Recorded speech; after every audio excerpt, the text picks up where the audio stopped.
Makam dan riwayat sejarah Datu Daha Nagara Muhammad Taher bin Haji Syahbudin Kalimantan Selatan, sekitar abad ke-17 pertengahan abad ke-18 bandar atau pelabuhan yang terbesar di Nusantara bersamaan dengan saat kebesaran Kerajaan Banjar adalah bandar atau pelabuhan Bandar Masih, tetapi ada juga yang menyebut Banjar Asin, Banjarmasin.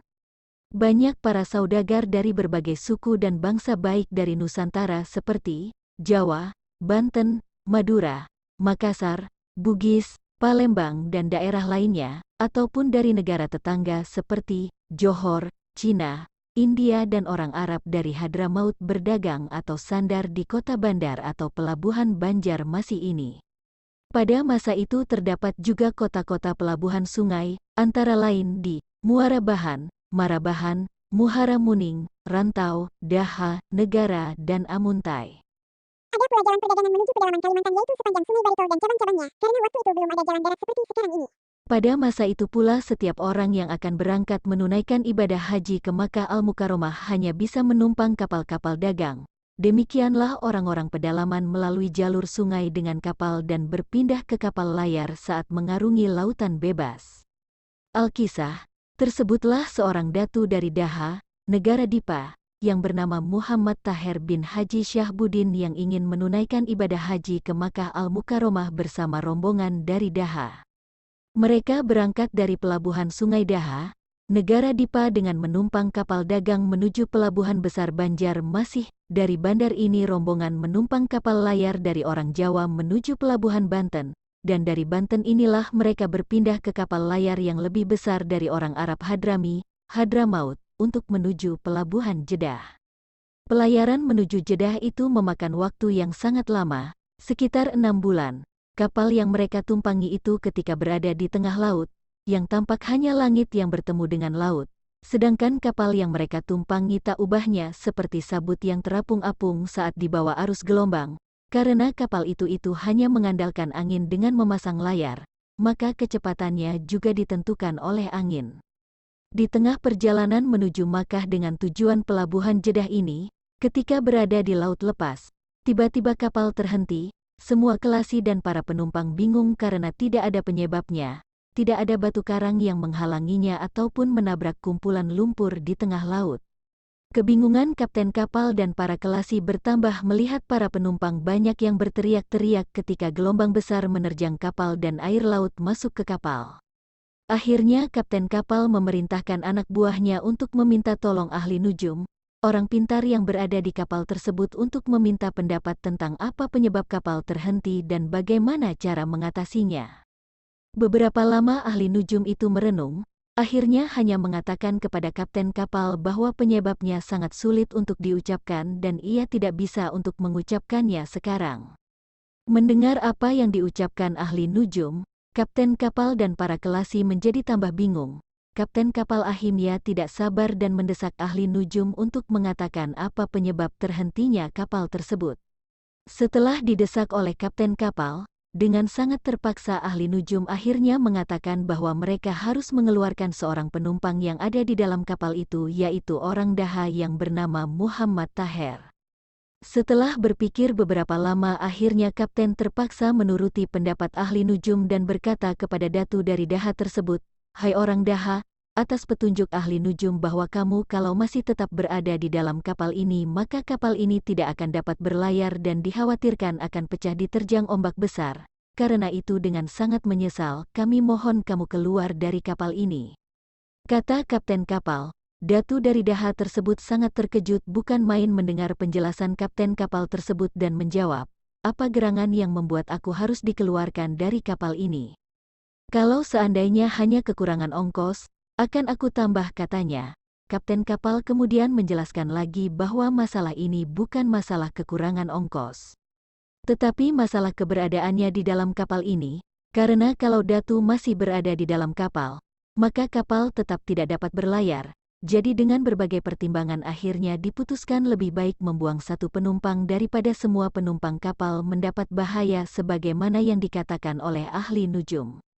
Meskipun Datu Daha dengan mengiba-iba memohon ampun supaya jangan dilemparkan ke laut, namun kapten kapal dengan sangat terpaksa tetap memerintahkan para kelasi dan penumpang untuk bersama-sama menangkap dan melemparkannya ke laut lepas. Setelah dilemparkan ke laut, Datu Daha pun dengan peralatan yang seadanya terapung-apung di tengah lautan, terombang-ambing dan timbul tenggelam di bawah gelombang laut yang ganas. Dalam keadaan seperti Datu berpikiran bahwa ajalnya akan segera menjelang, mati tenggelam atau dimakan ikan hiu yang ganas memperebutkan tubuhnya. Keadaan seperti itu membuat Datu Daha hanya bisa pasrah dan bertawakal kepada Allah Subhanahu wa Ta'ala. Tidak berapa lama setelah Datu Daha itu dilempar ke laut, maka kapal itu pun kembali bergerak dan melanjutkan pelayaran menuju pelabuhan Jeddah. Datu Daha tidak mengetahui berapa lama ia berada dan dipermainkan oleh ombak di lautan lepas. Akhirnya ia tidak sadarkan diri karena kelelahan dipermainkan ombak laut yang ganas. Pada saat tidak sadarkan diri itulah angin kencang menghempas ombak yang membawa sekaligus melemparkannya ke pantai. Tidak berapa lama, ketika siuman ia sudah mengetahui dirinya bahwa ia telah berada di pantai, maka ia langsung mengucapkan Alhamdulillah, Allah telah menyelamatkan saya dari musibah ini dan saya berharap semoga Dia memberikan petunjuk kemana saya harus berjalan dan arah mana yang harus dituju selanjutnya. Karena sangat lelah dan di samping itu juga perut terasa lapar, dengan kekuatan yang masih tersisa, ia bangkit dan berjalan menyisir pantai. Namun tiba-tiba pandangannya terasa gelap. Dalam keadaan kebingungan seperti demikian dengan tak terduga, beliau melihat cahaya terang benderang. Setelah itu Datu meneruskan menyisir pantai. Beberapa lama kemudian beliau menemukan sejumlah makam atau kuburan yang sangat bersih dan tertata dengan rapi. Dengan melihat sejumlah makam itu beliau berkeyakinan akan segera menemukan satu perkampungan. Namun setelah hampir setengah hari mengelilingi pemakaman tersebut beliau tidak menemukan perkampungan. Dengan kepenatan yang hampir membuatnya terhuyung-huyung beliau berusaha menoleh ke sana kemari.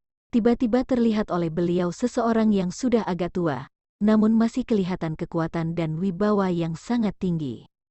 Dengan tenaga yang masih tersisa beliau ikuti orang tua tersebut untuk memohon pertolongannya. Sesampai di rumah orang tua tersebut Datu Daha mengucapkan salam, dan oleh dijawab tuan rumah Datu Daha dipersilakan masuk.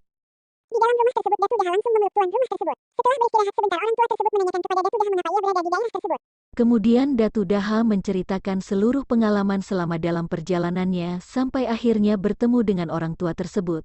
Dan Datu Daha menceritakan pula tujuannya berlayar tersebut, yaitu ingin menunaikan rukun Islam yang kelima yaitu beribadah haji ke Makkah Al-Mukarramah.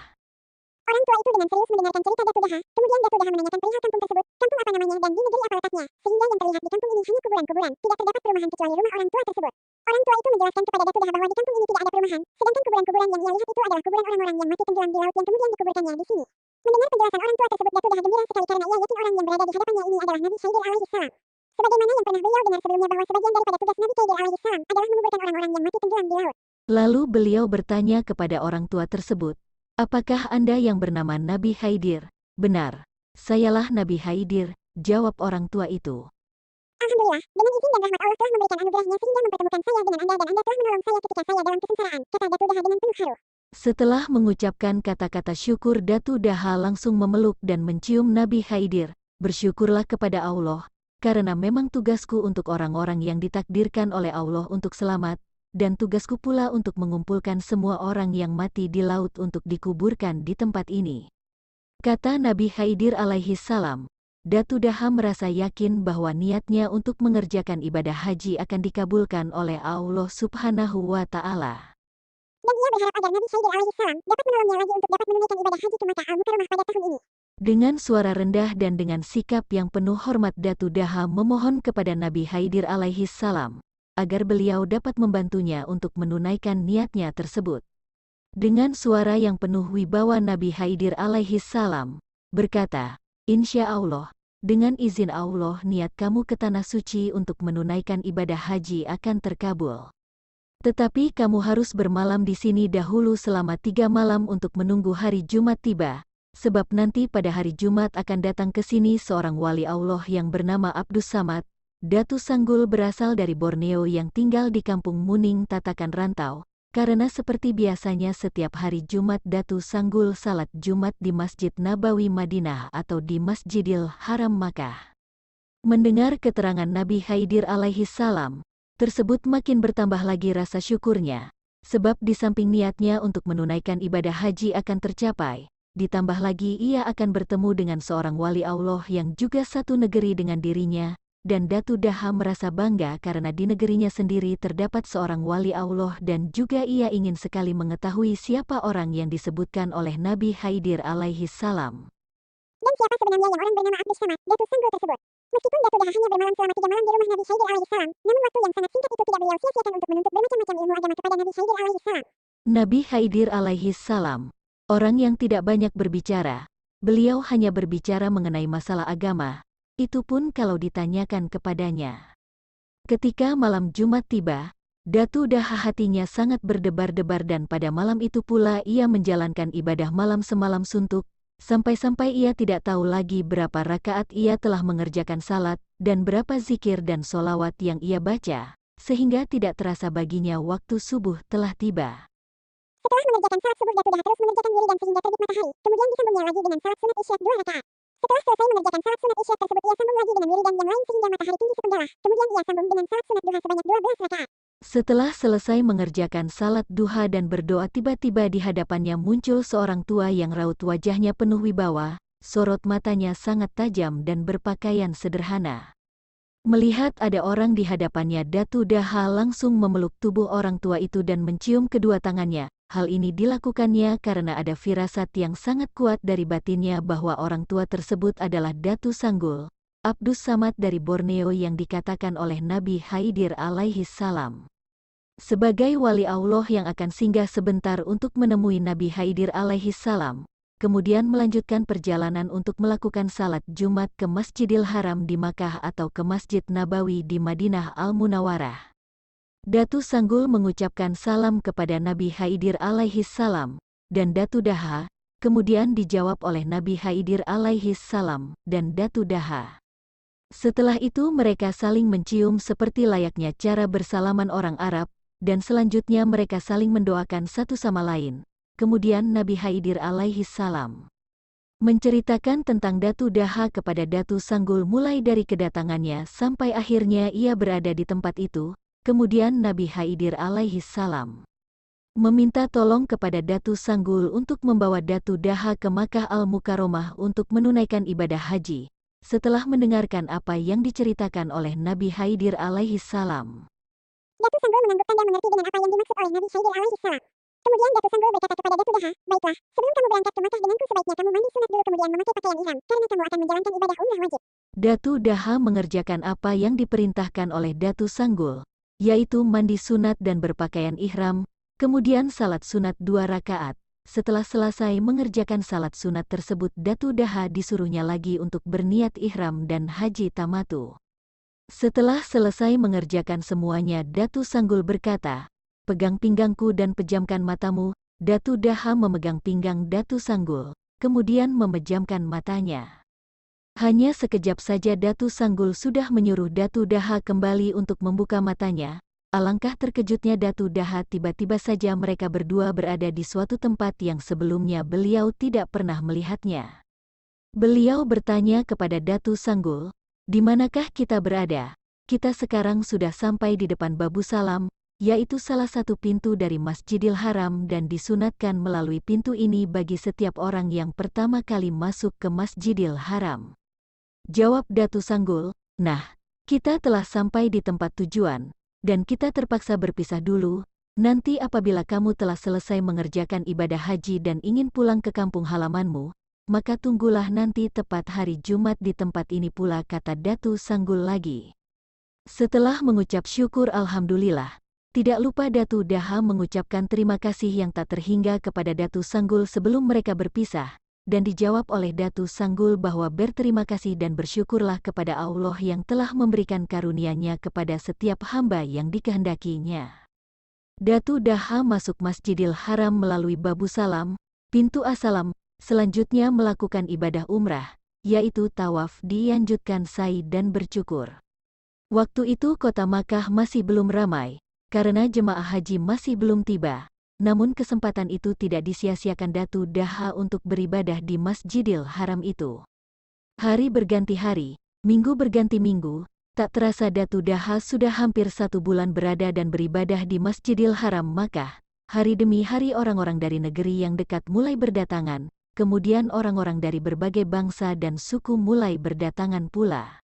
Pemandangan kota Mekah bertambah semarak karena dihiasi dengan bermacam-macam adat istiadat dan pakaian dari masing-masing bangsa dan suku. Tak lama kemudian datang pula rombongan dari Daha yang dulu satu rombongan dengan Datu Daha.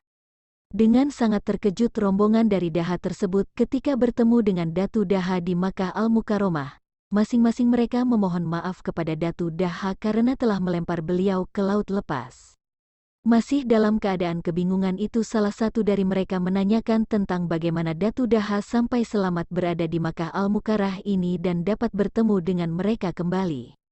Datu Daha menceritakan pengalaman yang beliau alami hingga beliau tiba di Makkah, dari bertemu dengan Nabi Khidir alaihi salam, hingga bertemu dengan Datu Sanggul seorang wali dari Pulau Borneo, Kalimantan.